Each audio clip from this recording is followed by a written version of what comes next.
Okay, we're going to talk a little bit about utility analysis. And as you've read in the textbook, utility analysis is a way that we can quantify the difference in different selection tools using some monetary and non-monetary data. You can see we're using a model set up by Schmidt, Frankenhunter, John and McKenzie, and Robert and Moldlow and Tressi in 1979. There are other models out there, but we've chosen to use this model for purposes of our exercises. And you can see the formula up here, which looks complicated, but I've outlined everything in down here in our different factors. So NS is the number of hires. The test validity is written here as R, which you would get from a test technical manual, or potentially you could do academic research to figure out, behavioral-based interviews, for example, what is their validity, or you could do an examination of your own methods in-house to figure out the actual validity within your organization. The standard deviation of test performance, we're using the 40% rule, which is basically that we can assume that 40% of the standard that the standard deviation is roughly 40% of the average salary paid for the job.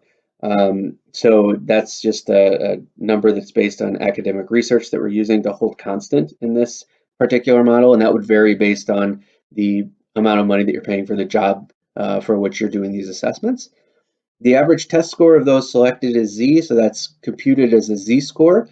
We're not going to get into too much details on that here, but just know that that is a Z-score, so it's standardized across the assessments. The number of people assessed is N, so calculating that is simply the number of people who have been assessed. And then finally, the cost of the assessment, which can be very easy if you're using a vendor. If you're doing things in-house, that becomes a little more tricky, but certainly able to be done. The expected payoff is the total down here, and you can see that this is the formula up here, C6 times C7 times C8 times C9 minus C10 times C11. So that's this formula up here. And you can see that the payoff per employee is simply that number, that 325,000, divided by the number of hires that you expect to hire in a given time period. So we can do that across the board for all of our different methodologies, and these are the four that I've chose to use.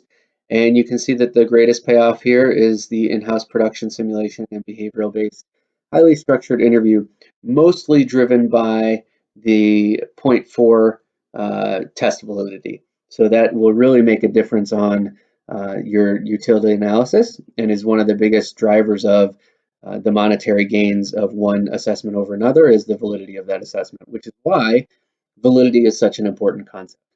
So thank you for listening. Hope you learned something today.